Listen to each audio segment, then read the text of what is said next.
Bonjour à tous, j'espère que vous allez bien. On se retrouve pour le brief du mardi 7 décembre 2021. Donc on parlera du Bitcoin et de son rebond pour le moment. On parlera d'Ethereum également qui rebondit plus que le Bitcoin. Il me semble, on va vérifier ça. On va regarder aussi la paire Ethereum-Bitcoin qui continue d'être vraiment intéressante. Et on parlera de EGLD. Donc n'hésitez pas à me dire aussi les assets, enfin les ALT que vous voulez que j'analyse depuis ce mouvement baissier. N'importe laquelle, hein, n'hésitez pas à dire en commentaire. Généralement, les commentaires les plus likés ou ceux qui reviennent le plus, je ferai l'analyse. Je vous présenterai aussi au cours de la semaine des assets qui peuvent devenir intéressants suite à cette chute du marché pour voir quelle serait la localisation, etc. intéressante. Et du coup, voilà, n'hésitez pas en commentaire à me dire l'asset que vous voulez voir. Alors, du coup, le Bitcoin qui poursuit son rebond pour le moment. Alors, nous ne sommes que dans un rebond technique pour le moment, tant que nous ne repassons pas au-dessus des 0,382. C'est-à-dire, hop, ça on s'en fout. Je vais rester en daily ici. Tac, on va repasser ici. Voilà. C'est-à-dire que pour l'instant, tant qu'on ne recasse pas les 0,382, nous sommes dans un dead cat bounce ou au mieux dans un marché qui va ranger entre 7 bornes et 7 bornes. Donc en gros, le marché va faire ça jusqu'à reprendre une dynamique haussière ou un nouveau mouvement de continuation baissière. Pour moi, il n'y a pas de sens de faire une continuation baissière. Les trains ont été déchargés, les open interest sont au plus bas, les spreads sont négatifs, les fundings sont négatifs. Ça et les gens, on les a liquidés, il n'y a plus besoin de le faire. Donc pour moi, ici, c'est range et reprise de tendance normalement ensuite. À part si les gens refoutent du levier pendant la phase de range à ce moment-là. C'est ce qui pourrait faire un mouvement baissier. Mais ça serait à voir du coup au cours du range. Mais pour l'instant, c'est pas le cas. Alors, par exemple, si je vous prends le FIB, hop, ça on s'en fout. Si je vous prends le FIB ici lors du rebond, tac, lors du bottom d'ici, est-ce qu'on a cassé les 0,382? Non. Donc, continuation baissière, avec encore des gens chargés en levier sur les contrats dérivés. Maintenant, ce qui change, c'est que les gens sont plus chargés en contrat avec levier sur les dérivés. Pourquoi je dis ça? Parce qu'on l'a vu hier, mais je vais le répéter. Si jamais vous n'avez pas vu le brief d'hier, alors on vient ici, on regarde simplement les open interest qui sont au plus bas. Donc l'open interest, c'est le nombre, enfin c'est en gros c'est la valeur en dollars de contrats ouverts, que ce soit long et short, les deux. On peut pas savoir si c'est, on peut pas savoir par exemple s'il y a 3 milliards en short, 1 milliard en long. Ce qu'on sait, c'est qu'il y a 4 milliards de positions leveragées ici, donc même précisément 4,8 milliards. Et on sait que cette zone, c'est généralement les zones de bottom où le marché ne liquide plus d'acheteurs parce que ils ont déjà été liquidés, hein. Par exemple, ici on est dedans. En octobre, septembre, c'était la zone de bottom. Et ici, pareil, lors du crack du mois de mai, c'était aussi toutes ces zones de bottom où ça servait plus à rien de liquider des acheteurs. Donc là, c'est pareil. C'est-à-dire que là, l'open interest, il a bien été déchargé. Et on est bon. On est revenu à 5 milliards environ, 4 milliards, 5 milliards. Donc ça sert plus à rien de liquider plus d'acheteurs avec des fundings négatifs. Bon, ici en daily, ça se voit pas. Mais si je passe sur du 1 heure, vous voyez ici, on commence à être négatif, les spreads sont négatifs. Donc pour le moment, franchement, je dirais pas qu'il y ait besoin de refaire une cascade de liquidation au sud. Donc pour moi maintenant, probabilité, range entre 52 et le bottom trouvé sur la mèche ici à 42 000 dollars. Et ça pour tout le mois de décembre jusqu'à l'expiration des options le 31 décembre. Donc ne vous attendez pas, je pense, à un Bitcoin qui redevient méga intéressant d'ici là. Je pense que ça va ranger jusqu'aux périodes des taxes aussi aux États-Unis probablement. Donc voilà, 31 décembre, c'est là-bas. Donc attendons-nous à du range. Maintenant, on est en zone de rechargement et des premiers W qui se dessinent en 4 heures. C'est assez encourageant, ça montre que les acheteurs se montrent.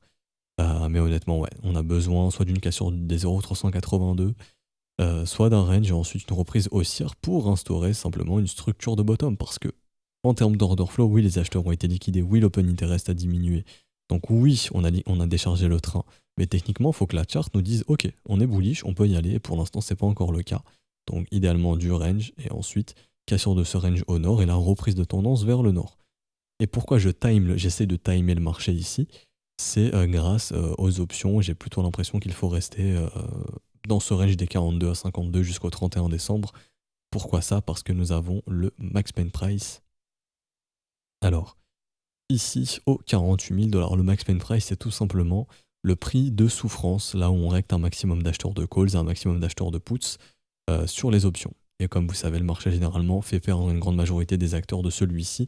Donc pour faire perdre une grande majorité des acteurs de celui-ci, il faudrait être entre 48, moi de ce que je vois, entre 48 et 60. Et techniquement, le range serait plutôt entre les 42 et les 52 maintenant. Donc voilà, bien proche de ces fameux 48 000 dollars pour le 31 décembre. Voilà, rien de plus à dire pour le Bitcoin. La seule chose à rajouter, c'est que sur les spreads, pour le moment, on range Enfin, en gros, le marché monte un petit peu, mais les gens sont pas d'accord avec le fait que ça monte. C'est-à-dire que les spreads sont négatifs sur cette montée. Là, ça commence tout doucement à remonter en termes de spreads. Faudra surveiller ça si au contact du premier arrêt que je vais dessiner, enfin que je vais tracer ici.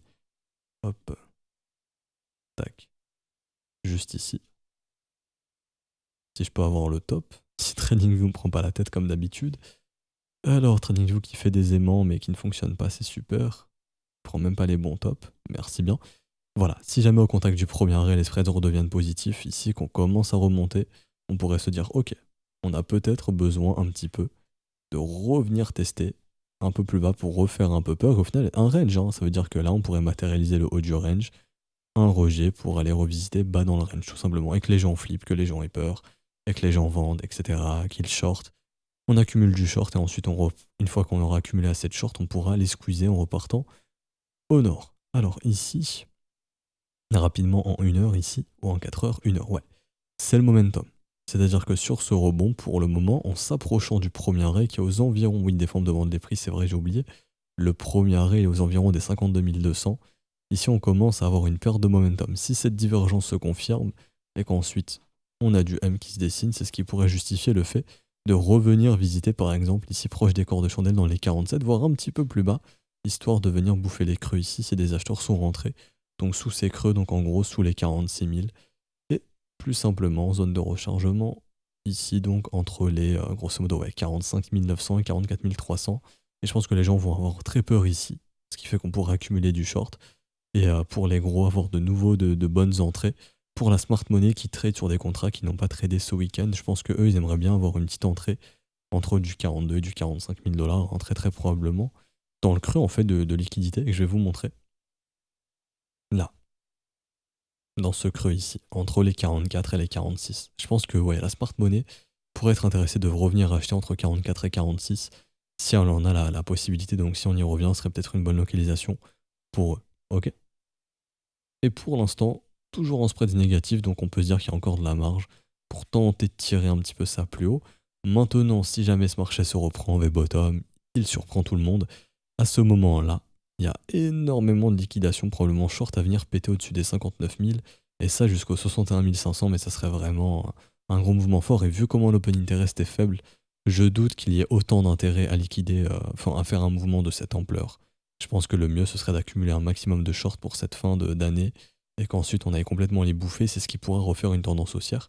Un petit peu comme ici au final, hein, où, où là, pendant plus de 10 jours, spread négatif, short, short, short, short, c'est ce qui a permis de faire un beau mouvement haussier. Ensuite, jusqu'à refaire un mouvement baissier pour nettoyer tous ces acheteurs ici, bien évidemment. Donc là, ce qu'on aimerait, c'est ranger, garder des spreads négatifs comme ça, pour accumuler un maximum de shorters, et pour aller les bouffer au nord et aller repéter plus haut que les 70 000 $, et que le Bitcoin puisse faire un nouvel ATH. Voilà, vous savez tout. Ethereum qui est beaucoup plus fort que le Bitcoin, donc déjà c'est la paire Ethereum-Bitcoin, pour l'instant ça break, ça tient. Ce qu'on voudrait voir, c'est Ethereum continuer de monter contre le Bitcoin. Là on travaille cette résistance. Une fois que ça cède à cette zone de résistance précédente aussi, je passe en close line, vous allez voir, vous voyez cette zone résistante ici, là on est en train de la travailler. Une fois que ça cède, la prochaine elle est à 0,10 environ, ce qui voudrait dire que Ether coûterait 1/10 du prix du Bitcoin. Donc si Bitcoin coûte 50 000, Ether coûte 5 000. Si Bitcoin coûte 55 000, Ether coûte 5 500 $, etc., etc. Et donc là, chart d'Ethereum. Hop, alors. Donc là, c'est la chart d'Ethereum juste ici. Ethereum qui est très fort, qui maintient bien les 4 000 $, on clôture pas dessous. Là, il y a vraiment, je pense, de gros portefeuilles qui achètent massivement ces 4 000 $, qui les défendent. Ether est très très fort sur ces 4 000, et ce qui est vachement encourageant sur Ethereum, c'est que ces spreads sont aussi négatifs, ici, et que pour l'instant, vous voyez ici, le prix monte, mais les spreads chutent, c'est-à-dire que sur les contrats dérivés, les gens de short Ethereum, les gens n'achètent pas massivement Ethereum avec du levier sur les contrats dérivés, ce qui fait que ici, là, c'est vraiment de l'achat qui est fait sur le spot, et on a des mecs qui viennent shorter ça sur les contrats dérivés. C'est ce qui fait que Ethereum, tout simplement, pourrait continuer de monter, et peut-être même aller squeezer les vendeurs. Et donc là, pour liquider les vendeurs, ça serait donc au-dessus de cette zone, hop, au-dessus de cette zone aussi. Donc là, objectif pour liquider les vendeurs, c'est en gros au-dessus de ces niveaux. Et donc ensuite, la TH, bien évidemment, donc au-dessus des 4600. Si les mecs continuent de shorter l'Ethereum, c'est très bien. Et comme je disais aux élèves tout à l'heure, on est à 4400 $ environ. Le spread est négatif à moins 0,02 en termes de pourcent. Si je reviens à 4400 au mois d'octobre, quand on y était, le spread était positif à environ plus 0,08. Donc on est au même niveau de prix avec un spread négatif cette fois-ci. Ce qui fait que là, on pourrait tenter de monter. Et si vous regardez bien, on est proche d'un ATH. C'est ça qui est fou, hein, c'est qu'on est à 4400, 4300 $. On est au-dessus quasiment de l'ATH précédent. On est au même niveau que l'ATH de mai 2021 avec un funding négatif. Ce qui veut dire que l'Ether est à 4300 $ et les gens sont bearish dessus, sont baissiers. C'est absolument ce qu'il faut pour qu'on puisse avoir un rallye haussier sur Ethereum. C'est vraiment ce qu'il faut. Par exemple, je vous prends ici. Hop. On regarde sur cette consolidation, ici, quand les gens ont été bearish, ce qui a permis ensuite de faire un gros mouvement haussier. Ok. Ou par exemple, ici. Les gens sont bearish, mouvement haussier. Les gens sont bearish ici, mouvement haussier. Ben là, c'est pareil. Sauf que là, cette fois-ci, on est au-dessus de l'ATH quasiment. Enfin, on est proche de l'ATH. Donc c'est pour vous dire qu'on est, on est proche des 5000 $ et les gens sont baissiers sur Ethereum. Ce qui fait que bah, tout va bien pour Ethereum en fait. Ethereum n'a pas de raison de connaître un crack tant que ses spreads resteront négatifs, ce qui veut dire que son train est déchargé d'acheteurs. En termes d'open interest sur Ethereum, on est redescendu à des niveaux très bas. Quand je passe ici en daily sur l'Ether, ça veut bien charger. On est sur des niveaux 2,4 milliards. Avant c'était 2 milliards, ici c'était 1,6 milliard. On a bel et bien dégraissé sur Ether, on est passé de 3,5 milliards à 2,4 milliards, donc 1 milliard de moins, on a bien déchargé le train. Et en plus de ça, maintenant les gens sont bearish parce qu'on a des spreads négatifs. Donc ça c'est vraiment bon signe pour... c'est vraiment très très bien pour Ethereum. Donc franchement tout va bien pour Ether ici. La seule chose qui pourrait causer du tort à Ethereum, bien évidemment, c'est que Bitcoin reste quand même le king. Hein. Et donc ici on pourrait, si Bitcoin décide de faire un mouvement baissier, Ether va le suivre, mais moins fortement. C'est-à-dire que, admettons, Bitcoin, si elle revient dans sa zone de rechargement court terme, on va dire vers les 46 000 $, ça ferait une chute grosso modo ici de... Bon, au prix actuel, ça ferait en gros 9%, là où Ether baisserait peut-être que de 4%. Donc Ether en gros de 4 à 5%, donc Ether lui reviendrait juste, peut-être à 4100 $, allez, grand max 4000 $, je pense. Donc ouais, Ethereum est beaucoup plus fort. Et aussi, de ce qu'on a l'air de voir, c'est qu'Ethereum a l'air de porter, d'essayer de tirer le marché vers le nord. Et aussi un signe qu'on n'est probablement pas dans un bear market. Donc quand je dis bear market, moi c'est vraiment un cycle baissier qui dure très longtemps, minimum 18 mois, donc 1 an et demi. C'est que dans un bear market, la paire Ethereum Bitcoin, elle n'est pas bullish en fait. Dans un bear market où le cycle crypto il est fini, ça y est, on va se manger 3 ans ou 2 ans de consolidation, c'est la paire Ethereum Bitcoin est bearish en fait. Sauf que la paire Ethereum Bitcoin, elle est complètement bullish, ce qui veut dire qu'en 2022, c'est Ethereum qui va probablement nous tirer vers le nord et c'est lui qui va l'idée probablement, si on sera toujours dans un bull market d'ici là. Pour l'instant, c'est ce qui a l'air d'être le cas sur des unités de temps élevées, type weekly, etc. Tant qu'on perd pas les 39 000 $. Donc techniquement, on va dire qu'on va rester dans un cycle type bull market, tant qu'on perd pas les 39 000. Très très probablement. Et que donc il y a des chances pour Bitcoin de revoir un ATH en 2022, donc de poursuivre son cycle aussi, et que Ethereum va suivre, mais que Ethereum va plutôt leader le marché, c'est-à-dire que Ethereum va plus pumper que Bitcoin, et Ethereum va peut-être emmener les altcoins avec lui. Mais en tout cas, de ce qu'on voit techniquement, Ethereum a l'air vraiment de vouloir tirer ce marché vers le haut. Ça se voit dans le sens où Bitcoin ici a cassé des supports qui deviennent résistants sur des unités de temps fortes. Donc, et Bitcoin a du chemin à faire pour regagner son ATH, là où un Ethereum, ici, hop, là où un Ethereum, lui, a complètement maintenu tous ses supports. Les résistances qui sont devenues supports le sont restées. C'est-à-dire que ici, si je vous mets pareil, le même affichage, donc en gros, du vert comme ceci, hop, on voit bel et bien que ici c'était résistance, ça a cassé, c'est devenu support, grosse mèche, mais c'est devenu support et maintenant ça continue d'être support. Donc Ether, il a beaucoup moins de chemin à faire, il a juste cette résistance à casser, en gros la résistance des 4008, 4006, pour aller faire un nouvel ATH. Là où Bitcoin, lui, comme on vient de le voir ensemble, a de grosses résistances au-dessus de la tête maintenant. Pour faire simple, on a la grosse résistance maintenant au-dessus de la tête des 55 000, la grosse zone résistante des 55 à 59 000, 60 000 même, et ensuite la grosse résistance des 65 qu'on n'arrive pas à casser. Là où Ether a une résistance à péter, Bitcoin en a je sais pas combien. Donc ce qui fait que Ether pourrait être beaucoup plus fort que Bitcoin pour 2022. C'est ce qui m'amène à penser que Ether va tirer le marché vers le haut en 2022 et va surperformer le Bitcoin et bon nombre d'autres assets. Et aussi, oui, j'avais vu en commentaire qui me disait mais pourquoi Ethereum monte ou pourquoi les gens achètent de l'Ethereum alors que les frais sont chers, il n'y a pas encore Ethereum 2.0, mais c'est normal. le marché va toujours pricer avant, on va toujours acheter quelque chose avant que ça sorte. C'est-à-dire qu'en gros, c'est le concept du buy de rumeur, celle de news, mais ici en gros c'est le concept de j'achète pendant que les développeurs travaillent ou pendant qu'on est en train de développer quelque chose et je vends quand une fois que c'est sorti. C'est comme ça que ça marche en gros. Donc oui, on achète de l'Ethereum avant que tout soit rose, parce qu'on sait que tôt ou tard, Ethereum aura des frais plus faibles, Ethereum 2.0 va changer beaucoup de choses, mais on va pas acheter une fois que ça va arriver, on sait que ça va arriver, donc on achète avant.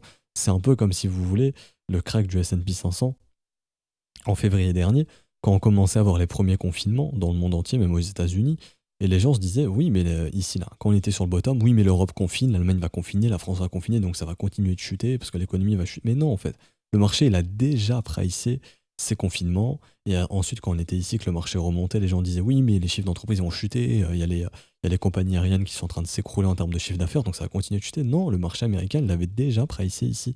C'est-à-dire que le marché, il a toujours de l'avance sur des événements futurs qui sont connus. Donc ici, en gros, le Covid est arrivé, blablabla. Il y a eu les confinements, on a su que les chiffres d'affaires allaient tomber, donc on a déjà fait un mouvement correctif avant tout ça. Ok. Et ensuite, on a déjà pricé tout ça. Bah, pour Ethereum, c'est pareil. C'est-à-dire que Ethereum, actuellement, il monte parce que tout simplement, on sait déjà en gros que ça va arriver, ce fameux Ethereum 2.0. Donc en fait, on achète avant que la technologie arrive et on revend quand la technologie arrivera, tout simplement. C'est pour ça qu'actuellement, les investisseurs achètent de l'Ethereum, parce que Ethereum, oui, le seul problème actuellement, c'est ses frais, etc., etc. C'est un réseau qui est tout le temps engorgé. Mais le jour où ces problèmes vont être résolus, ben, ils savent que on va résoudre, en fait, on va les résoudre, ces problèmes. Donc c'est pour ça qu'ils achètent avant que ce soit le cas. Et quand ce sera le cas, ils vont vendre un petit peu parce que le prix d'ici là aura déjà pris de la valeur. C'est comme quand vous avez, par exemple, je sais pas moi, une roadmap sur un asset, peu importe laquelle, je sais pas, en gros voilà, il y a une roadmap, on vous dit voilà, le mainnet il va sortir en février, et on est en décembre. Il ne faut pas acheter en février quand le mainnet il va sortir, il faut acheter en décembre quand le mainnet, on a l'annonce que le mainnet il va arriver, et on vend l'asset au mois de février quand le mainnet il sort, parce qu'on achète avant que la technologie arrive, tout simplement. Bah là c'est pareil pour Ethereum, c'est pour ça que les gens achètent de l'Ethereum, enfin en tout cas les gros investisseurs achètent Ether avant qu'il y ait Ethereum 2.0, etc. Alors que généralement, on pourrait penser que ah bah non, Ether il va exploser quand il y aura Ethereum 2.0, mais non, en fait, le train, il est là, et c'est actuellement sous nos yeux. Le train d'Ether, il est en train d'être. Enfin, techniquement, c'est ce qu'on a l'air d'avoir, hein, quand je vous dis les cassures de résistance qui deviennent support et qui tiennent, etc. Et je pense qu'on aura notre rallye jusqu'à Ethereum 2.0. Donc, non, c'est pas. Faut pas attendre qu'Ethereum 2.0 sorte. Il y aura de grandes chances, justement, qu'on aura un mouvement correctif quand Ethereum 2.0 arrivera. Ce qu'on appelle le j'achète la rumeur et je vends la nouvelle quand ça sort, quand la technologie sort. Ok. Et donc, pour finir ce brief, on va parler de EGLD. Alors ça, hop, je cache, on n'a pas regardé ça aujourd'hui, on s'en fiche. Alors EGLD, comme vous le savez encore une fois, on n'achète jamais un marché qui est vertical. Les professionnels, comme je vous le dis toujours, attendent les zones de rechargement, même si des fois ça peut paraître assez bas. Ici, la zone de rechargement, c'était entre 245 et 160. Oui, ça peut paraître bas. Mais regardez juste déjà des petites mèches en zone de rechargement, c'est racheté directement. Donc les professionnels, eux, achètent dans ces zones de rechargement et pas en dehors de ces zones de rechargement. Donc ils attendent que le sang coule et ils viennent se servir et acheter tranquillement du EGLD. Alors, EGLD, pour l'acheter, c'est tout ce qui revient entre 245 et 160 dollars, c'est très intéressant. Est-ce que techniquement nous avons un signe de bottom ici? Pour le moment, non, il faudrait plus de choses. Faudrait par exemple cassure de trendline. Alors, hop, donc là plutôt comme ceci. Une cassure avec une structure de l'autre côté. Tac, tac, tac. Là oui, là il y aurait un bon signe de retournement, reprise de momentum haussier, pour tenter d'aller faire un nouveau sommet ensuite. Pour l'instant, nous sommes que sur un simple V-bottom. Et donc rappelez-vous, tant que nous ne cassons pas les 0,382, nous sommes dans un simple rebond. Donc on pourrait remonter jusqu'à même 340 dollars environ. Et ensuite faire notre fameux range comme sur le Bitcoin entre ces deux bornes. Et ensuite, pourquoi pas, tenter de retourner le marché. Avec des W, c'est ce qui permet de retourner un marché qui connaît une chute. Par exemple, MMM, mouvement baissier, zone de rechargement, le W se montre ici, tac tac, W ici. Donc là je vais retirer ça, hop, pour que vous puissiez bien voir. Et là je pense que vous voyez bien le W ici, ça c'est le signal de retournement et qu'on reprend une dynamique haussière et que ce marché est prêt à repumper et aller casser un ATH. Donc pour l'instant, dynamique baissière, puisqu'à la place de voir des W, on voit des M, donc dynamique baissière, ce qu'on attend c'est simplement que de nouveau, pardon, je vais y arriver, W bottom se montre pour repartir et retrouver une dynamique haussière.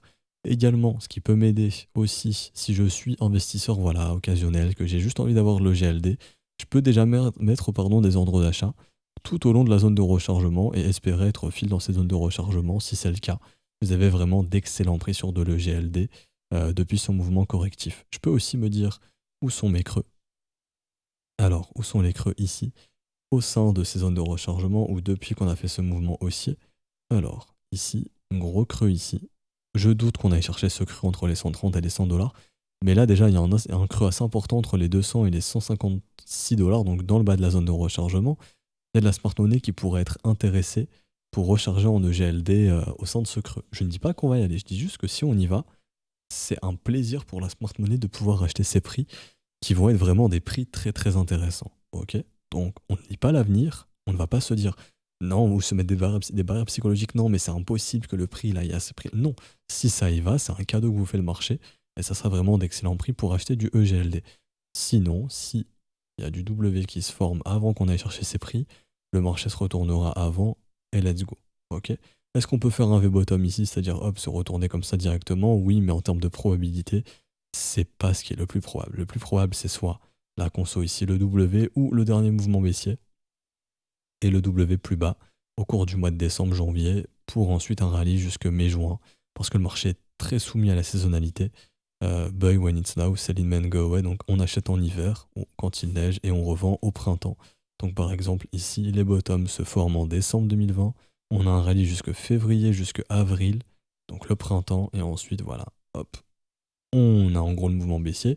Là, on a eu un fameux rebond d'été, enfin même une bonne performance d'été, automne. C'est pas généralement la bonne saisonnalité, donc là, il faudrait attendre que le bottom se pose en hiver pour avoir une reprise de rallye pour le printemps. Ça, c'est ce que nous dit la saisonnalité de marché. Et ça a été le cas l'année dernière, hein, donc ça pourrait être le cas aussi cette année. Et c'est souvent ce que font les marchés. Du coup, si on a un nouvel ATH, quels seraient les objectifs? Si j'investis en zone de rechargement, ok, donc en gros entre 240 et 160, quels seraient mes objectifs de revente? Personnellement, ce serait entre du 740 et du 860 $. Ok, donc honnêtement, c'est franchement, franchement un objectif réaliste. Acheter la zone de rechargement pour tenter de revendre en nouvel ATH aux environs des 740 à 860 $. J'annonce pas EGLD entre 740 et 860 $. Je dis juste que si je l'achetais ici, je prendrais le risque, en gros, enfin le trade que je ferais, et le trading n'est qu'une question de risque-rendement, je risquerais d'acheter de l'EGLD par exemple à 3% de enfin à hauteur de 3% de mon capital. Par exemple, 1%, 2%, je donne un exemple ici commun de tous, 3% je pense que c'est bien. En gros, j'achète avec 3% de mon capital. Si EGLD meurt et va à 0 $, ce qui pourrait arriver, on va dire, à 0,005% de probabilité, je perds 3% de capital. En revanche, si je risque 3% ici de capital, c'est pour revendre plus haut dans cette zone là-bas et faire une plus-value. Par exemple, j'ai un prix moyen d'achat à 200, allez, on va dire à 240 $. Elle est à 225. Je ferai en gros ici un fois 3,5 environ si je revendais toute ma position dans cette fameuse garage zone qui est l'objectif à venir chercher en cas de nouveau sommet par exemple. C'est bien l'objectif qu'on est venu chercher depuis l'ATH qu'on avait fait ici. Même un petit peu plus haut peut-être. Hop, je vais bien ajuster ça. Hop, ici c'était entre les 357 et 440. On a même poussé un petit peu plus haut. Mais voilà, c'est généralement le genre d'objectif qu'on vient chercher en cas de nouvelle ATH. Donc si je veux investir, c'est pas pour revendre à 420, ça m'intéresse pas, hein. Si j'investis ici dans la zone de rechargement, c'est plutôt pour revendre en cas de nouvelle ATH et dans la poursuite de justement la fameuse tendance haussière que nous avons sur des échelles mensuelles. Donc là, on parle vraiment d'une tendance haussière long terme, ok. Ça se verra mieux en weekly.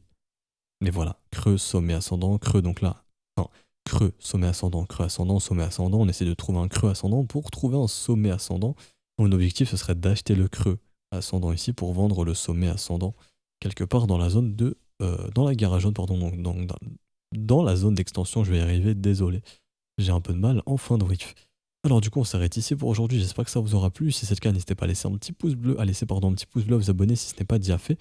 Si vous voulez rejoindre le Discord, je mets le lien en description en commentaire. Si vous souhaitez rejoindre l'école, c'est mieux de le faire via les modalités crypto dorénavant parce qu'on a un peu quitté cette période de début de mois sur le Patreon.